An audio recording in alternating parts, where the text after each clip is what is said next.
Last episode की ending में हम लोगों ने देखा था कि नोआ अब 12 साल का हो चुका है। वो अब देखता है कि गीगी नाम की सर्वेंट परेशान सी लगती है। वो उससे पूछता है कि क्या हुआ, तो वो बताती है कि पिछले 3 दिनों से आपके लिए लोग बर्थडे के गिफ्ट लेकर आ रहे हैं, पर लाइन अभी तक खत्म नहीं हुई है उनकी।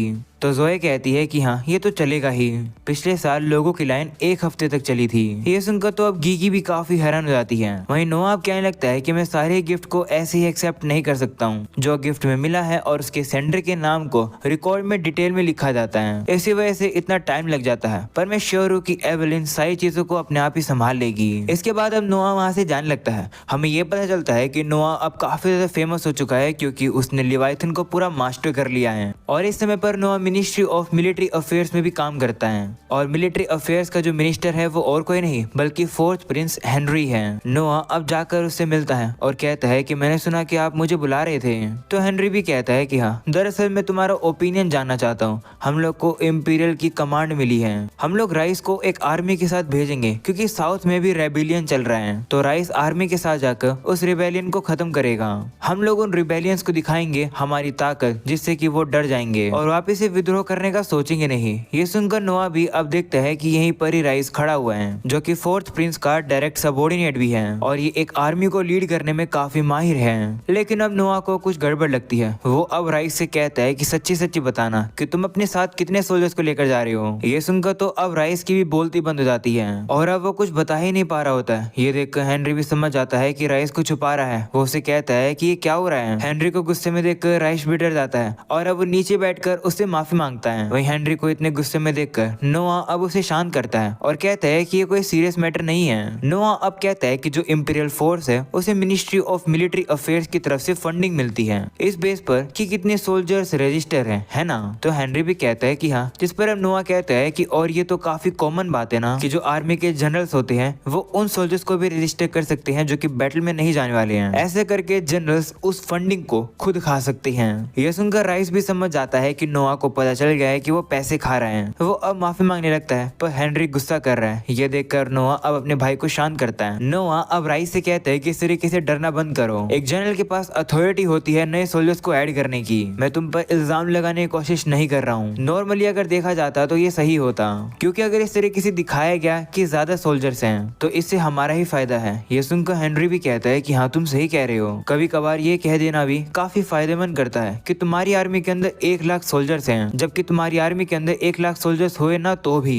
हेनरी अब नोआ से कहता है कि तुम तो हर बार की तरह ही काफी कमाल के हो। इस पर अब नोआ भी कहता है कि शुक्रिया, लेकिन जो ये वाला ओकेजन है ये काफी अलग है, क्योंकि राजा के यही ऑर्डर्स हैं कि हमें किसी भी हाल में जीतना होगा।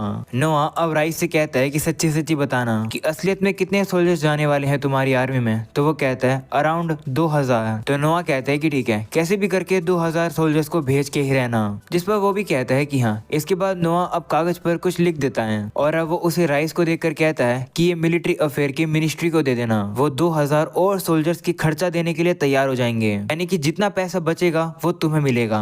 बदले में मेरी यही एक शर्त है कि किसी भी हाल में हार के मत आना। जो सुनकर अब राइस भी डर जाता है, और अब वो कहता है कि हाँ बिल्कुल। वहीं नोआ के तो इस जजमेंट से हेनरी भी काफी इंप्रेस होता है। इसके बाद अब वो लोग वहां से जा रहे होते हैं। हेनरी अब नोआ से कहता है कि तुमने आज तक कभी भी वॉर में पार्टिसिपेट नहीं किया है ना। जिस पर नोआ भी कहता है कि हाँ। ऐसा बोलकर नोआ अब सोचता है कि मैं 12 साल का हो गया हूँ, पर अभी भी मेरा लेवल सिर्फ 1 है। इंपीरियल फैमिली का ये एक रूल है, जो ज्यादातर रॉयल बेबीज होते हैं वो बड़े होने से पहले ही मर जाते हैं। मतलब उनके जन्म होने के बाद वो ज्यादा दिन तक सर्वाइव नहीं कर पाते हैं, या फिर उन्हें मरवा दिया जाता है, जिससे कि ज्यादा कंपटीशन ना बढ़ सके। पर चाहे कुछ भी हो, एक जो प्रिंस होता है वो काफी ज्यादा एक वैल्यूएबल उत्तराधिकारी होता है। उन्हें एक बैटल में जाने की परमिशन नहीं होती है जब तक वो बड़े नहीं हो जाते तब तक, या फिर अगर राजा ने ऑर्डर दिया हो तब तक। हेनरी अब उसे कहने लगता है कि तुम ऑलरेडी 12 साल के हो चुके हो, अगर तुम्हें बैटल का अभी ही एक्सपीरियंस मिल जाएगा तो कितना अच्छा नहीं हो जाएगा। तो नोआ कहता है कि अगर राजा मुझे हुक्म देंगे तो मैं किसी भी टाइम चला जाऊंगा। तो अब हेनरी भी कहने लगता है कि हाँ, तुम्हारे पास तो लिवाइथन है, तुम आराम से जीत जाओगे। वो लोग बातें कर ही रहे होते हैं, पता भी अचानक से उनकी घोड़ा खाड़ी के सामने एक लड़की आ जाती है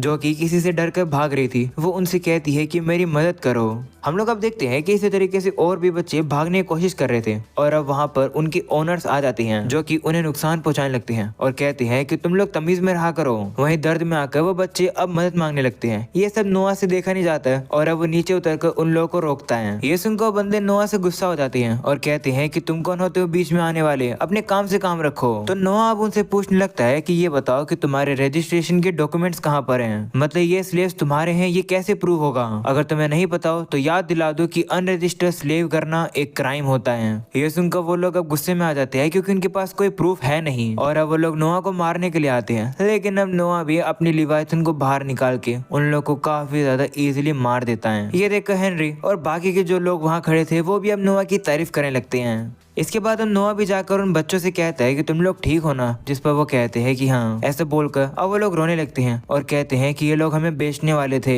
ये सब देखकर एक बूढ़ा सा बंदा सामने आ जाता है। वो भी अब कहता है कि बहुत हुआ। ऐसे बोलकर अब वो कहता है कि नोआ आपसे मिलकर अच्छा लगा, तुम्हारे सामने जो बच्चे हैं ऐसे ही बच्चों को बेचकर मैं पैसे कमाता हूँ। तो नोआ कहता है कि तुम्हारा नाम क्या है? जिस पर वो बंदा कहता है कि मैं तुम्हें नहीं बताऊंगा क्योंकि मैं पहले प्रिंस गिलबर्ट के लिए काम करता हूँ। ये सुनकर तो नोआ भी हैरान हो जाता है। वो सोचता है कि इस बंदे को तो ये पता है कि मैं कौन हूँ और ऊपर से ये मुझे धमकी भी दे रहा है कि मैं इसके साथ इन्वॉल्व ना हूँ क्योंकि गिलबर्ट इसका साथी है। वो बंदा भी अब नोआ से कहता है कि चलो हम लोग जो कुछ भी हुआ आज उसे भूल जाते हैं, इससे तुम भी सेफ रहोगे और मैं भी। वहीं पर अब नोआ अब हेनरी से कहता है कि क्या तुम इस बंदे को जानते हो? इस पर हेनरी मना कर देता है। ये सुनकर अब नोआ उस बंदे से कहता है कि हेनरी भी तुम्हें नहीं जानता है और ना ही मैं तुम्हें जानता हूँ। तो बंदा भी अब कहने लगता है कि हाँ ऑफ कोर्स तुम मुझे नहीं जानते होगे। और अब इससे पहले कि वो और कुछ बोल सके तभी नोआ लिवायथन की पावर का यूज करके उसे बेहोश कर देता है। ऐसा बोलकर नोआ अब सभी से कहता है कि इस बंदे के अंदर तो काफी हिम्मत थी कि ये फर्स्ट प्रिंस के ऊपर झूठा इल्जाम लगा रहे हैं। ये बंदा बेशक सही बाकी सभी लोगों को धोखा दे दे पर मुझे और मेरे भाई हेनरी को नहीं। ये सुनकर वहाँ के लोग कहते हैं कि क्या इसका मतलब ये बंदा झूठ बोल रहा था? नोआ अब अपने सोल्जर से कहता है कि इस बंदे को कैप्चर कर लो और इसे फर्स्ट प्रिंस के पास लेकर चलो और बताओ कि ये झूठा इल्जाम लगा रहे हैं कि ये गिलबर्ट के लिए काम करते हैं। और रही बात इन स्लेव्स बच्चों की, अभी के लिए इन्हें मेरे घर पर लेकर आओ। ये सुनकर हेनरी अब नोआ की तारीफ करता है और कहता है कि तुमने चीजों को काफी अच्छे से हैंडल किया। तो नोआ भी कहता है कि हाँ मैं खुश हूँ कि सारी चीजें सही हो गई क्योंकि अगर ये लोग गिलबर्ट के लिए काम कर रहे होते तो मैं इन्हें नहीं मार सकता था। मुझे इन्हें पकड़ना पड़ा क्योंकि अगर मैं इन्हें छोड़ देता तो लोगों को लगता कि मैं स्लेव्स ट्रेडर के साथ मिला हुआ हूँ। इसलिए मैंने जानबूझकर सभी लोगों के सामने कहा कि ये गिलबर्ट के ऊपर झूठा इल्जाम लगा रहे हैं, बाकी गिलबर्ट इन्हें अपने आप ही संभाल लेगा। ये सुनकर हेनरी कहता है कि तुमने तो काफी दिमाग लगाया, तुमने तो अपने खुद का नाम खराब होने से ही बचा लिया। इसके बाद हमें रात का सीन दिखाया जाता है जहां नोआ हेनरी के साथ बैठकर खाना खा रहा था। तभी डीलन आकर उसे एक मैसेज देता है। उस मैसेज को अब नोआ अब हेनरी को बताता है कि फर्स्ट प्रिंस गिलबर्ट की तरफ से एक मैसेंजर आया है। उन्होंने कहा शुक्रिया उन बंदों को पकड़ने के लिए, मैंने स्लेव ट्रेडर्स की इंटेरोगेशन करी और मुझे ये बात पता चली कि हाँ वो लोग सही में मेरा झूठा इल्जाम लगाकर बिजनेस चला रहे थे। उन्हें सजा दिलाने के लिए मैं उन्हें कल कोर्ट में भेजने ही वाला था, पर जैसे ही मैं रूम से बाहर निकला उन बंदों ने अपने आप को मार लिया। ये सुनकर हेनरी भी अब काफी परेशान सा लगता है। वहीं नोआ को पता है कि हेनरी परेशान क्यों है। वो मन में कहता है कि तुम्हारे साथी तुम्हारे खजाने की तरह होने चाहिए, लेकिन गिलबर्ट ने तो अपने ही साथी को इस तरीके से अबैंडन कर दिया। नोआ अब हेनरी से कहता है कि गिलबर्ट ही वो पर्सन है ना जिसने इन लोगों से कहा था कि इस तरीके से स्लेव ट्रेडिंग करना। तो हेनरी भी कहता है कि हाँ ये सच है। वो पैसों से इतना ऑब्सेस्ड है कि वो दुकानें खरीदता है, प्राइवेट जगह खरीदता है और वो बेफालतू की एक्टिविटीज करता आ रहा है इतने समय से। तो नोआ भी कहता है कि हाँ इसके लिए हम लोग उसे ब्लेम नहीं कर सकते हैं। भले ही जो गिलबर्ट है वो पहला प्रिंस है पर वो एक रानी का बेटा नहीं है, इस वजह से वो एक राजा नहीं बन सकता है। शायद इसी के लिए वो काफी फ्रस्ट्रेटेड है और इसीलिए वो कोई एक ऐसा तरीका ढूंढ रहा है जिससे कि वो मजेदार चीजें कर सके, वो भी बिना राजा बने। ये स्लेव ट्रेड का काम और जो प्राइवेट स्टेट्स को खरीदना ये शायद बस प्रॉक्सीज हैं। ये सुनकर हेनरी हैरान हो जाता है और कहता है कि तुम्हें ये सब भी पता है, तुम तो मुझे हमेशा हैरान कर देते हो। तो नोआ कहता है कि इसमें हैरान करने वाली क्या बात है, सिर्फ थोड़ा सा सोचने के बाद ये तो कोई भी पता लगा लेता। जिस पर हेनरी कहता है कि नहीं कोई भी ऐसा नहीं कर पाता। अगले सीन में हम लोग अब देखते हैं कि नोआ ने ही अब एक तिकड़म चलाया है और उन सभी स्लेव्स को उसने फ्री कर दिया है, यानी कि वो सभी लोग अब स्लेव्स नहीं हैं, पर अब वो लोग काफी कंफ्यूज लग रहे होते हैं। ये देखकर नोआ समझ जाता है कि उन लोगों के पास कोई जगह नहीं है जाने के लिए। वो लोग अपनी कहानी बताने लगते हैं कि किस तरीके से उन लोग को बेच दिया गया था। नोआ भी सोचता है कि अगर इन लोग को वापिस से घर भेजा गया तो इनको वापिस से बेच दिया जाएगा। नोआ अब डीलन से कहता है कि इन लोग को मैं संभालूंगा, इन लोग के लिए जॉब ढूंढो और इनके लिए रहने की जगह ढूंढो और अगर इनमें से कोई पढ़ना चाहता है तो उनकी मदद करो। तो डीलन भी कहता है कि ठीक है। वहीं पर वो स्लेव सब हैरान हो जाती हैं। वो नोआ से कहते हैं कि क्या आप हमें खरीदने वाले हो? तो नोआ कहता है कि मैं तुम्हें खरीद नहीं रहा हूँ, तुम लोग फ्री हो, अगर तुम लोग को यहाँ से जाना है तो तुम किसी टाइम भी जा सकते हो, पर एक चीज याद रखना, तुम मुझे कभी भी धोखा मत देना, वो मैं कभी भी सहन नहीं करूंगा। जिस पर वो लोग भी कहते हैं ठीक है, और अब डीलन उन्हें अपने साथ लेकर चला जाता है। अगले सीन में नोआ अब एवेलिन को बुलाता है। एवेलिन भी कहने लगती है कि मैंने आपके सारे बर्थडे गिफ्ट को हैंडल कर दिया है। तो नोआ कहता है कि मैंने तुम्हें इसके लिए नहीं बुलाया है,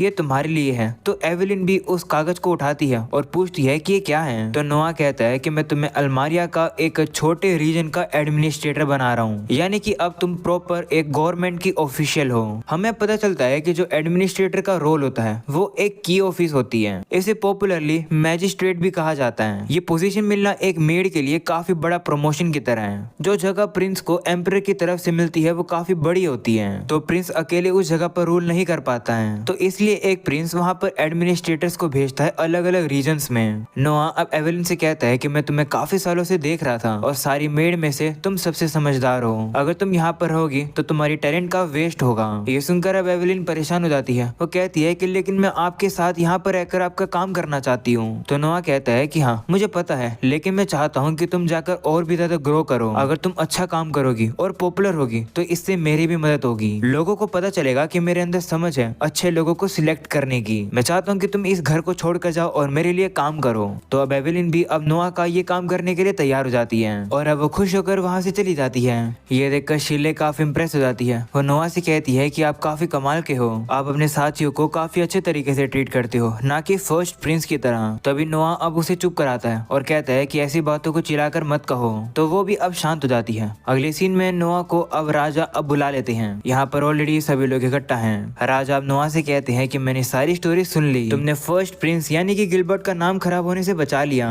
जिस पर नोआ कहता है कि मैंने कुछ भी नहीं किया, ये तो बस कोइंसिडेंट था, मैं तो बस उन्हीं लोगों को कैप्चर कर रहा था जो कि लॉस को ब्रेक कर रहे थे। ऐसा बोलकर नोआ अब अपने मन में कहता है कि इसका मतलब गिलबर्ट ने सारी बातों को ऑलरेडी राजा को खुद से ही बता दिया, जिससे कि कोई भी उसके ऊपर शक ना कर सके। राजा अब नोआ से कहते हैं कि मैंने सोचा नहीं था ऐसे भी स्लेव ट्रेडर्स होंगे, इनकी क्या पनिशमेंट होनी चाहिए। तो नोआ कहता है कि लॉस के हिसाब से जो लीडर है उसके डोमिनेंट हैंड को काट दिया जाएगा और बाकी के उसके जो भी साथी इन्वॉल्व हैं उन्हें मिलिट्री की सर्विस में भेज दिया जाएगा। ये पनिशमेंट सुनकर अब राजा प्राइम मिनिस्टर से कहते हैं कि क्या ये पनिशमेंट सही है। तो प्राइम मिनिस्टर भी कहता है कि हाँ। ये सुनकर अब राजा नोआ से कहता है कि क्या किसी भी तरीके से तुम हर्ट हुए हो, मैंने सुना कि वो लोग तुम्हारे ऊपर हमला करने की कोशिश कर रहे थे। तो नोआ कहता है कि हाँ, लेकिन मैंने उन्हें रोक लिया था। तो राजा कहते हैं कि अगर बात तुम पर आती है तो मुझे पूछने की जरूरत ही नहीं है कि अगर तुम्हारी जगह मैं होता तो मैं अपनी आइडेंटिटी छिपा कर जाता, और अगर मैं हार भी जाता तो भी मुझे अपनी आइडेंटिटी रिवील करने की जरूरत नहीं होती, तो भी शायद उन क्रिमिनल्स को कुछ भी नहीं कर पाता मैं। तो प्राइम मिनिस्टर कहता है कि नहीं, लॉस के अकॉर्डिंग किसी भी इंपीरियल फैमिली के मेंबर के ऊपर नुकसान पहुंचाना क्राइम होता है और उस बंदे को मार दिया जाएगा। ये सुनकर वहाँ पर सभी लोग भी अब कहने लगते हैं कि हाँ, प्राइम मिनिस्टर सही कह रहे हैं। तो अभी नोआ बीच में टोक देता है। वो कहता है कि नहीं, लॉस के अकॉर्डिंग अगर क्रिमिनल को नहीं पता है राजा की आइडेंटिटी के बारे में, अगर राजा भेज छुपा कर आए हैं तो ऐसे केस में उस क्रिमिनल को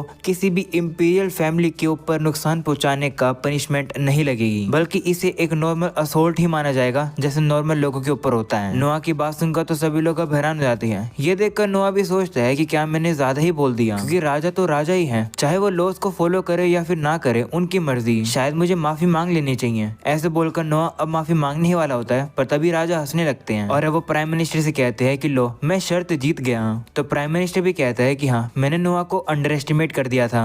ये सब सुनकर नोआ कंफ्यूज हो जाता है। वो पूछता है कि ये देखकर नोआ कंफ्यूज हो जाता है। वो पूछता है कि ये क्या चल रहा है। तो राजा कहते हैं कि मैंने प्राइम मिनिस्टर के साथ एक शर्त लगा रखी थी, हम ये देखना चाहते थे कि तुम लॉस को फॉलो करते हो या फिर नहीं। ये सुनकर नोआ सोचता है कि लेकिन ये लोग मुझे टेस्ट क्यों कर रहे थे। राजा अब उससे कहते हैं कि नोआ, मैंने देखा है कि तुम लॉस के मामले में हमेशा पक्के रहते हो और श्योर होने के लिए मैं बस तुम्हें टेस्ट कर रहा था और तुम टेस्ट में पास हो गए हो, इसलिए आज से मैं तुम्हें जस्टिस का मिनिस्टर बना रहा हूँ। ये सुनने के बाद सभी लोग अब काफी ज्यादा हैरान हो जाते हैं और वो नोआ की तारीफ तारीफ करते हैं क्योंकि फोर्थ प्रिंस के बाद नोआ एक दूसरा मिनिस्टर प्रिंस बना है। वो अब उसकी तारीफ करने लगते हैं, लेकिन अब नोआ तो दूसरी तरफ काफी ज्यादा हैरान होता है। अगले सीन में नोआ अब एलिशे की परफॉर्मेंस सुनने के लिए उसके थिएटर में चला जाता है, जहाँ नोआ राजा की बात को याद कर रहा होता है और कहता है कि मैं तो वही जवाब दिया जो कि मैं हमेशा से देता आ रहा हूँ और मुझे जस्टिस का मिनिस्टर बना दिया गया। क्या मैं सही में इस लायक हूँ या फिर इस डिसीजन के पीछे राजा की कोई और ही चाल है। जिसके बाद हम देखते हैं कि सभी को एलिशे की परफॉर्मेंस काफी पसंद आती है। वो लोग भी अब कहने लगते हैं कि अब समझ आया कि पूरे एम्पायर में ये सबसे पॉपुलर गाना गाने वाली क्यों है, इसकी वॉइस तो काफी प्यारी है। दूसरी तरफ हम लोग को अब दिखाया जाता है एवेलिन को, जो कि अब जाने के लिए तैयार है। वहीं दूसरी तरफ डिलन को भी दिखाया जाता है, जो कि उन स्लेव्स बच्चों को संभाल रहा है। इसके बाद हमें एल्बर्ट को दिखाया जाता है। उसे भी जैसे अब नोआ के बारे में बातें पता चलती है, वो तो अब काफी गुस्से में लग रहा होता है। अगले सीन में अब प्राइम मिनिस्टर को दिखाया जाता है, जो कि राजा से कहता है कि जो रिपोर्ट्स हैं वो सही में सही है। तो राजा कहते हैं कि ठीक है, मैं चाहता हूँ कि उन्हें तुम हैंडल करो,